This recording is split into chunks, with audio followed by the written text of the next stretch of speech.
말씀입니다. 마가복음 1장 1절에서 5절까지 말씀을 나누도록 하시겠습니다. 마가복음 1장 1절에서 5절까지의 말씀 저하고 한 절씩 교독하십시다. 마가복음 1장 1절에서 5절까지 저하고 한 절씩 돌아가면서 말씀을 읽겠습니다.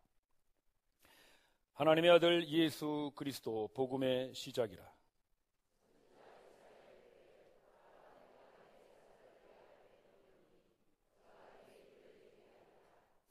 광야에 외치는 자의 소리가 있어 가로되 너희는 주의 길을 예비하라. 그의 첩경을 평탄케 하라. 기록된 것과 같이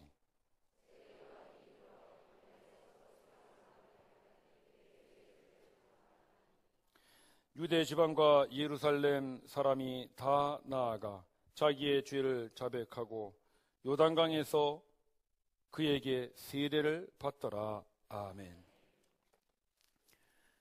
예수 그리스도 복음의 시작이라. 마가복음은 이렇게 시작하고 있습니다.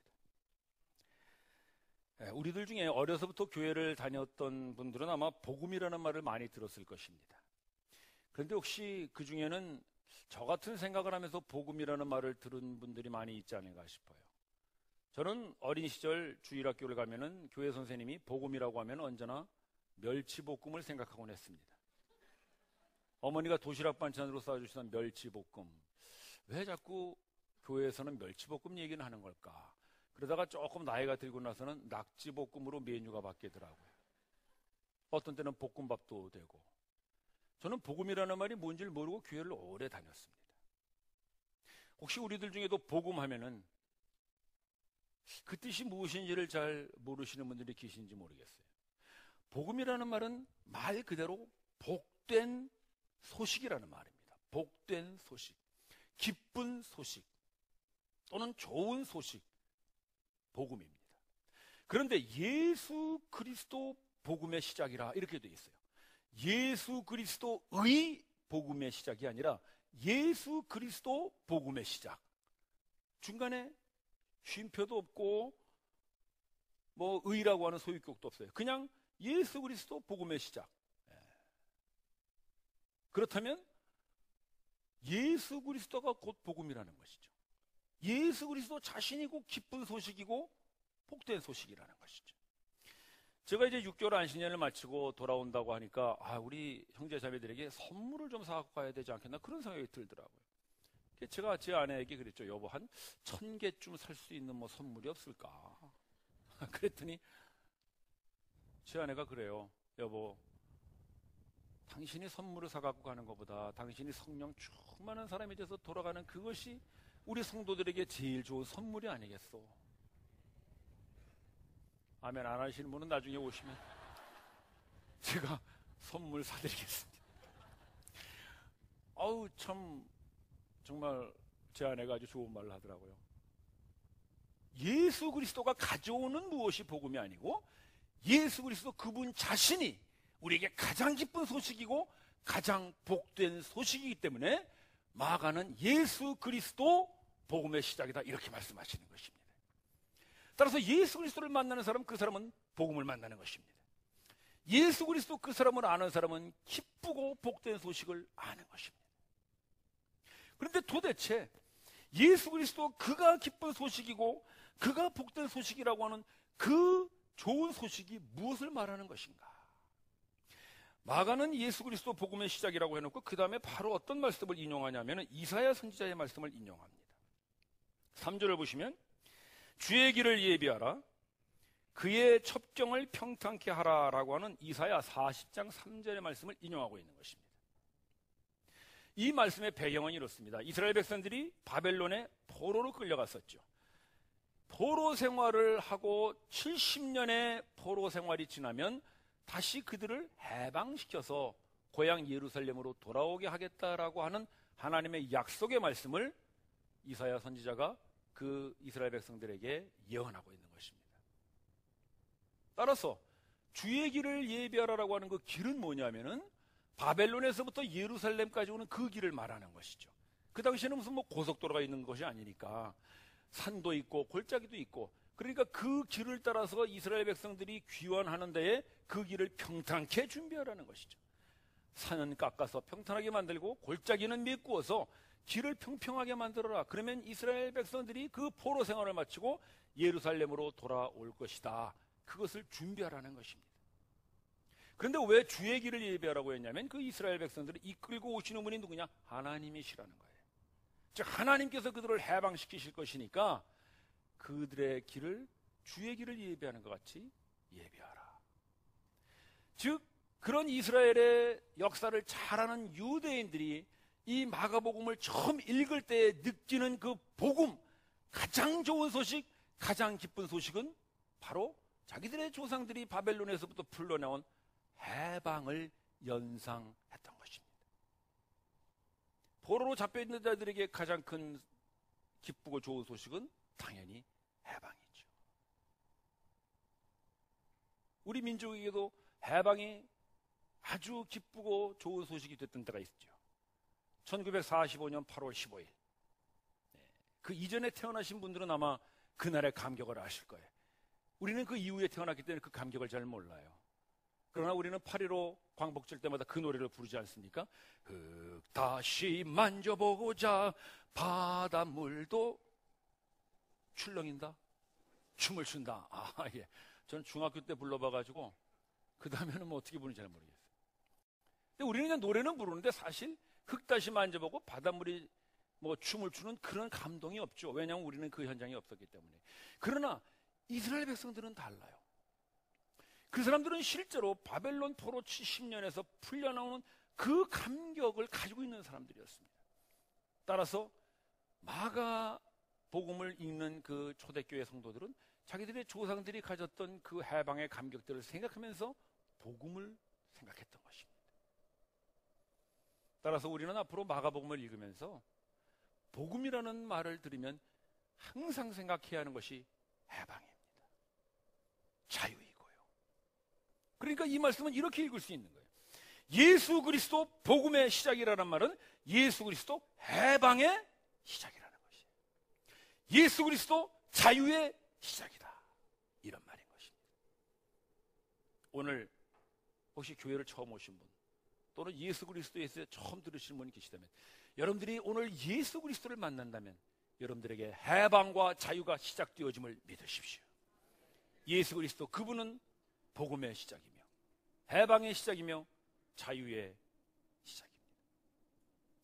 자, 그런데 예수 그리스도가 복음이고 해방이고 자유인 것은 알겠는데 1절 말씀을 다시 보시면 그 복음이 복음으로 끝난 것이 아니라 시작이라는 것입니다. 시작.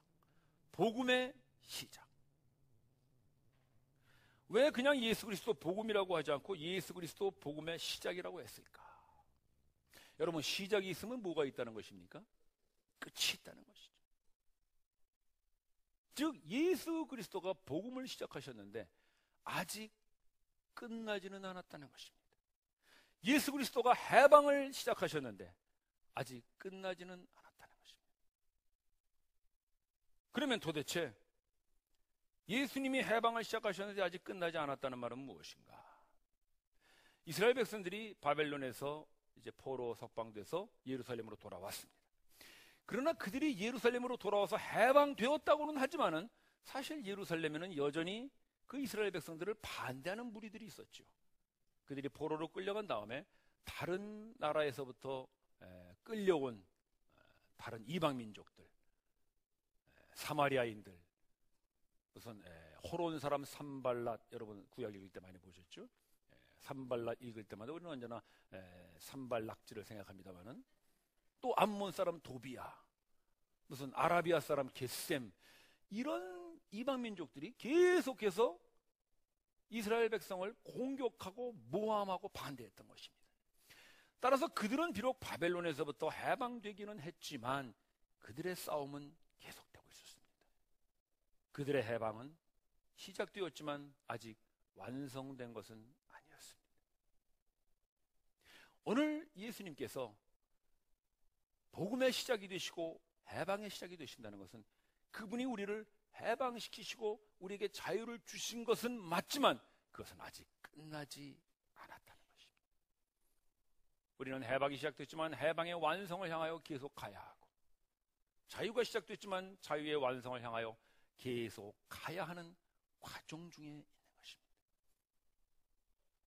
그렇다면 예수님께서 우리에게 주신 그 해방의 시작, 그것은 도대체 어디로부터의 해방을 말하는 것인가? 이스라엘 백성들은 바벨론으로부터 해방됐죠. 우리 선조들은 일본 제국주의로부터 해방됐습니다. 그러면 도대체 예수님을 믿고 해방을 맞았다고 하는 우리 그리스도인들은 어디로부터 해방되는 것입니까? 그것을 우리 4절에서 한번 보십시다. 4절 말씀 보시면, 세례 요한이 가로되 광야에서 죄 사함을 받게 하는 회개의 세례를 전파합니다. 세례 요한은 예수님이 오시기 전에 먼저 와서 예수님이 오시는 그 길을 준비하는 사람이었죠. 우리가 무슨 영화 같은 걸 보면은 말이죠, 예고편이 나오지 않습니까? 예고편을 잘 보면 이 본 영화가 뭘 얘기하는구나 하는 걸 우리가 대충 알 수가 있어요. 즉 세례 요한은 예수님의 예고편 같은 사람입니다. 그 사람이 무슨 일을 하는가를 잘 보면 본 영화의 주인공이신 예수님이 오셔서 무슨 일을 하는구나 라는 걸 알 수 있어요. 그게 뭐냐면 바로 죄사함이라는 것입니다. 세례 요한이 죄사함의 세례를 행했어요. 그렇다면 세례 요한이 죄사함의 세례를 행해서 요단강에서 세례를 줬는데, 우리로 얘기하면 물세례 아닙니까? 자, 여러분, 세례 요한의 물세례를 받으면 죄가 사해집니까? 아닙니다. 죄를 사하실 수 있는 분은 오로지 한 분, 하나님밖에 없습니다. 그렇다면 세례 요한은 자기가 세례를 주어도 죄 사함을 받지 못하는데 왜 죄 사함의 세례를 주는 것일까요? 바로 그 뒤에 오시는 진정한 하나님의 권위를 가지고 오시는 하나님의 아들 예수께서 너희들에게 와서 행할 그 해방이라는 것이 바로 이 죄로부터의 해방이다라는 것을 보여주는 그림이 세례 요한의 죄 사함의 세례인 것입니다.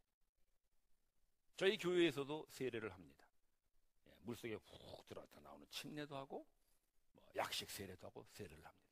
제가 여러분들에게 세례를 줘서 여러분들의 죄가 사해질 수만 있다면 얼마나 좋겠습니까마는, 저는 여러분들의 죄를 사해줄 수 있는 사람이 아닙니다. 그런데도 불구하고 우리는 교회에서 세례를 행합니다. 왜입니까? 여러분들의 그 물세례를 통하여 진정으로 예수님께서 우리에게 주시는 세례가 무엇인가를 보여주시는 것이죠. 그래서 이 교회에서 행하는 물세례는 예수님이 우리에게 행하시는 그분의 세례를 보여주는 그림인 것입니다. 그 그림을 잘 보면 예수님이 우리의 죄를 사하시기 위해서 행하시는 세례가 무엇이구나라는 걸 우리가 알 수 있는 것이죠. 지금 세례 요한이 행하는 이 죄사함이 마치 본 영화를 준비하는 예고편과 같이 예수님이 등장하셔서 우리를 해방시키실 그 해방이 죄로부터의 해방이다라는 걸 보여주시는 것입니다. 따라서 예수님은 무슨 정치적 해방을 위하여 이 땅에 오신 분이 아닙니다. 경제적 해방을 위하여 오신 분도 아니고 무슨 사회적 해방을 위하여 오신 분도 아닙니다. 그분은 죄로부터의 해방을 위하여 이 땅에 오신 분이십니다. 따라서 우리가 그분을 만나서 해방을 얻고 자유를 얻는다고 하는 이 기쁜 소식은 우리가 죄로부터의 해방이며 죄로부터의 자유임을 여러분 믿으셔야 하는 것입니다. 그런데도 자꾸 우리는 예수를 믿고 다른 것에서부터의 해방을 찾아보려고 무슨 정치적인, 경제적인, 사회적인 이런 해방을 찾아 쫓아다니다 보니까 정말 예수께서 우리에게 주시기를 원하시는 죄로부터의 해방을 놓칩니다. 그렇다면 예수님은 왜 이 세상의 많은 것들 중에서 유독 죄로부터의 해방을 우리에게 주시기를 그토록 원하셨던 것일까? 이 죄 뒤에 도대체 무엇이 있는가? 우리가 이거를 좀 알아야 되겠는데요. 요한일서 말씀 한번 보십시다.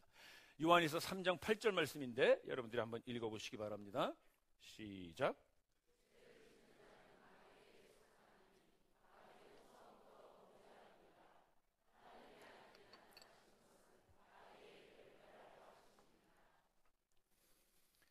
여러분, 죄의 뒤에는 누가 숨어 있어요? 마귀, 사탄이 숨어 있어요. 죄는 사탄으로부터 오는 것입니다. 죄가 사탄으로부터 오는 것이기 때문에 죄의 삭신 사망이 사탄으로부터 우리에게 오는 것입니다.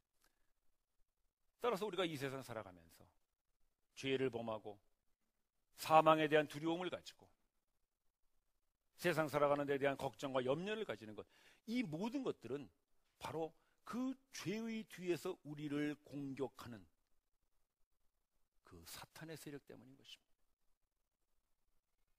우리 속에 끊임없이 일어나는 욕심들, 시기심, 경쟁심, 수근수근거리는 거, 교만한 거, 자랑하는 거, 이런 모든 것들이 죄의 열매로 나타나는 이유는 바로 사탄이 그 뒤에서 끊임없이 우리를 유혹하고 우리를 공격하기 때문인 것입니다.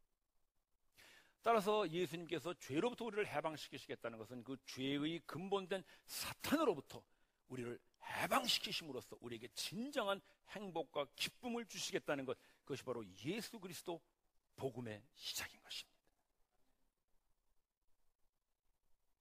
그런 죄로부터 해방을 경험해 보신 분들은 아마 그것이 얼마나 큰 기쁨이고 행복인가를 경험하실 것입니다. 특히 우리 형제님들 직장 생활하실 때 여러분들 제일 힘들게 하는 게 뭡니까? 무슨 뭐 업무량이 많다든지 일이 어렵다든지 그런 것보다 사실은 보기 싫은 그 김 과장 때문 아닌가요? 아침에 출근만 하면은 그 사람 보면은 그때부터 그냥 이상하게 속이 뒤집어지고 하루에도 몇 번씩 사표 쓰고 싶은데 또 이거 처자식 먹여 살려나니 할 수 없이, 그게 뭡니까? 시기인 것이죠. 그게 죄라는 거예요. 그래서 사람은 아무리 자기가 많은 걸 가지고 있어도 그런 시기가 해결되지 않으면 끊임없이 그 사람은 사탄에게 사로잡혀서, 예수님께서 그렇게 우리에게 주시기를 원하시는 행복하고 풍성한 삶을 누릴 수 없는 거예요. 저도 직장 생활할 때 보면은 그런 동료들이 있어요. 진급 때만 되면은 꼭 자기 부인을 공장장 집에 보내서 김장김치 담그는데 도와주는 친구가 있어요.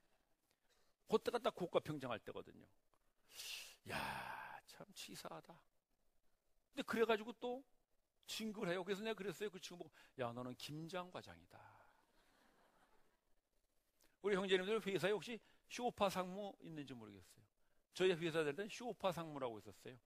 공장장님실에 비싼 쇼파 갖다 놓고 상무 진급한 사람 하나 있어요. 경쟁이죠. 세상살이가 끊임없는 시기와 경쟁과 비방과 남을 흉보는 것과 수근거리는 것, 이런 것으로 살아가는 거예요. 그런데 제가 예수님을 믿고 나서 크게 하나 변한 게 뭐냐면, 이게 회사 생활이라는 게 내가 시기하고 경쟁한다고 해서 잘 되는 게 아니구나. 제가 그걸 아는 거예요. 그래서 그때부터 저는 시기와 경쟁을 중단했음을 여러분 믿어주시기 바랍니다. 놀라운 일이 생겼어요. 그러고 나서 출근을 하니까 회사 생활이 그렇게 행복할 수가 없어요. 제가 뭐 한 20년 가까이 직장 생활 했습니다만 저는 정말 너무나 행복하게 직장 생활 했던 것 같아요.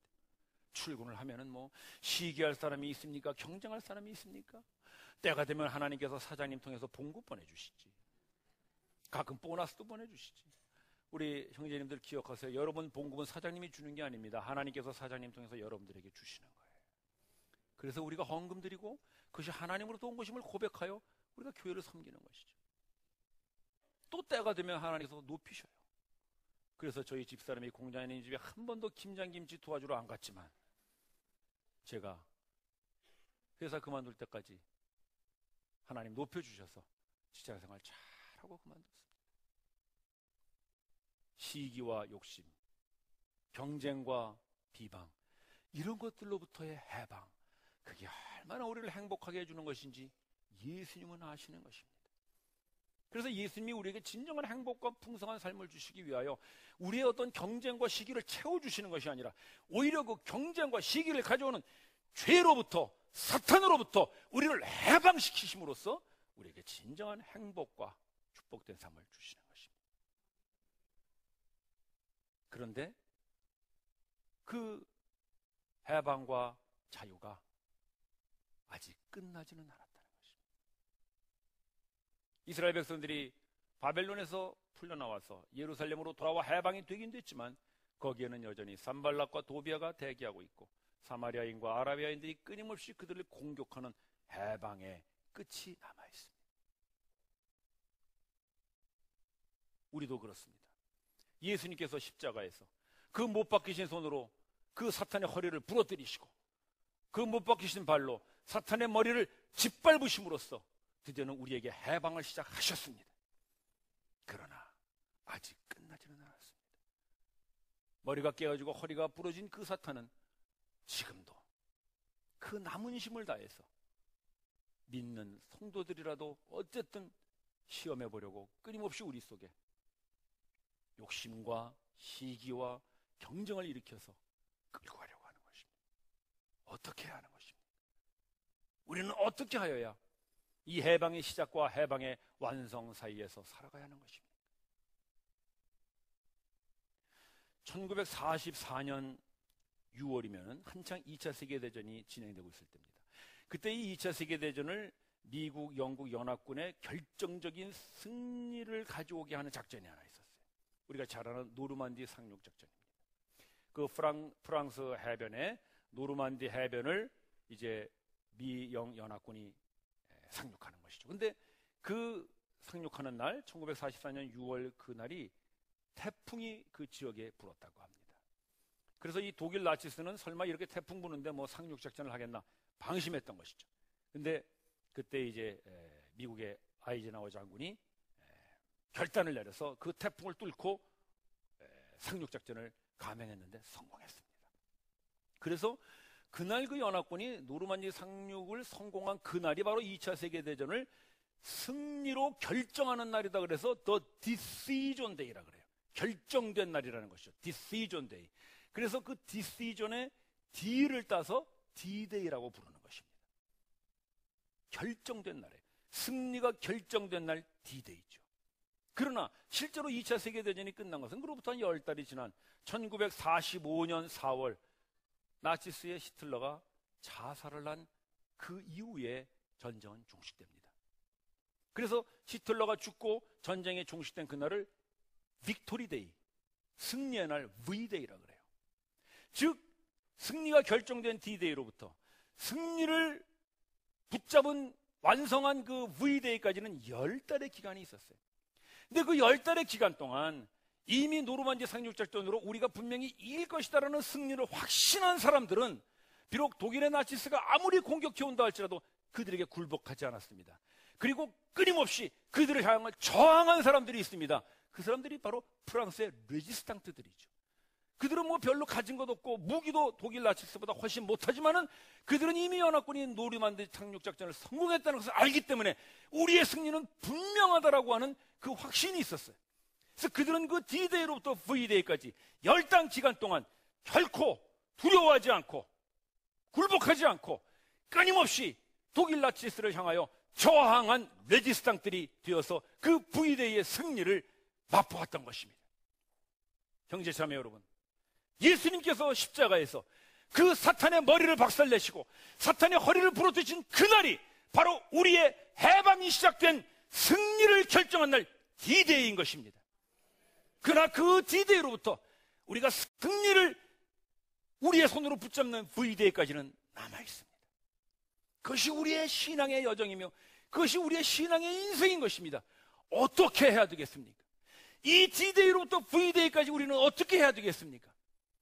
우리는 예수로 인한 그 승리를 확신함으로 우리를 향하여 계속 공격해오는 그 산발락과 도비아와 같은 사탄의 무리들을 향해서 우리는 계속하여 저항하는 영적인 레지스탕트들이 되는 것, 그것이 바로 저와 여러분들의 오늘의 신앙의 현실인 것입니다. 따라서 형제자매 여러분, 우리의 승리는 이미 결정됐습니다. 예수님께서 그 승리를 이미 시작하셨기 때문에 그분이 기필코 승리를 완성하실 것입니다. 우리의 해방은 시작되었기 때문에 해방은 기필코 완성되고 말 것입니다. 우리는 그 사이에서 이 사탄에게 굴복하지 않고 그들을 저항하여 살아가는 것, 그것이 바로 우리의 신앙인 것입니다. 저는 가끔 이런 이야기를 들을 때가 있습니다. 우리 형제자매들 중에 저하고 신앙 상담을 하다가 목사님, 내 안에는 내가 너무 많은가 봐요. 그런 유행가가 있죠. 내 속엔 내가 너무도 많아. 여러분, 내 속에 내가 너무나 많다는 것은 내 속에 죄가 너무나 많다는 거예요. 그래서 그런 노래를 부르면서 아이고 안 됩니다. 역시 신앙생활은 어렵군요. 죄를 이겨보려고 해도 잘 안 되고 제 속에 여전히 욕심과 시기와 경쟁과 수근수근거림과 이런 것이 여전히 남아있군요. 그러면서 자꾸 주저앉는 분들을 봅니다. 여러분, 내 속에 내가 너무도 많아는 우리가 부르는 노래가 아니에요. 그건 찬송가가 아니에요.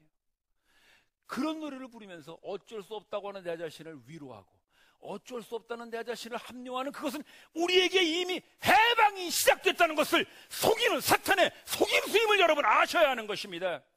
우리 속에 그런 욕심과 시기와 경쟁과 수군거림이 계속 일어나고 죽음에 대한 두려움이 다가오고 우리에게 계속해서 그런 어떤 불안과 염려들이 들어올 때 그것은 우리에게 해방의 시작을 보지 못하게 하는 그런 사탄의 속임수인 줄 알고 우리에게 해방의 시작을 알리신 예수 그리스도의 이름으로 쫓으시기를 바랍니다. 우리 속에 염려와 걱정이 들어오면 그걸 그냥 부둥켜 안고 내 속에 내가 너무나 많아 이렇게 노래하지 마시고 내 속에 예수가 있으니 예수 이름으로 쫓아내시길 바랍니다. 해방은 시작됐습니다. 자유는 시작됐습니다. 아무리 독일 나치스가 심하게 몰려온다고 할지라도 그들은 그 승리를 확신했기 때문에 그들은 담대하게 저항했습니다. 나는 우리의 기도가 이제 바뀌기를 바랍니다. 우리가 매주 하나님 앞에 나와서 기도하는 것이 주님 또 이렇게 못 살았습니다. 또 저렇게 못 살았습니다. 그것이 아니라 이제는 주님 내가 이만큼이나마 이 승리를 맛보고 살았습니다라는 승존보를 알리는 우리들이 되기를 바랍니다. 주님이 이미 해방을 시작하셨습니다. 주님이 이미 자유를 시작하셨습니다. 따라서 예수 믿은 지 1년 되신 분 1년만큼 여러분들의 해방은 더 가까이 오고 있음을 믿으십시오. 예수 믿은 지 2년 되신 분들 여러분들에게 그 해방의 완성은 2년만큼 더 가까워 오고 있음을 믿으십시오. 따라서 우리는 안 되는 것들을 보지 마시고 조금씩 되어지는 우리의 해방과 자유를 보아야 하는 것입니다. 우리는 자꾸 안 된다고 내 속에 내가 많다고 주저앉아 있을 것이 아니라 내 속에 예수가 있음을 알고 그 예수가 우리에게 이루어 주신 그 해방과 자유를 보아야 하는 것입니다. 여러분들의 나날이 이제는 그 해방과 자유를 점점 더 누려서 어제보다 오늘 조금 더, 오늘보다 내일 조금 더, 그래서 드디어는 예수께서 오시는 그 재림의 날 우리에게 영원한 해방의 완성과 자유의 완성과 승리를 완성하실 그날 여러분들이 그 빅토리 데이의 주인공이 되시는 여러분의 나날들이 되시기를 주님의 이름으로 축원합니다. 기도드리십시다.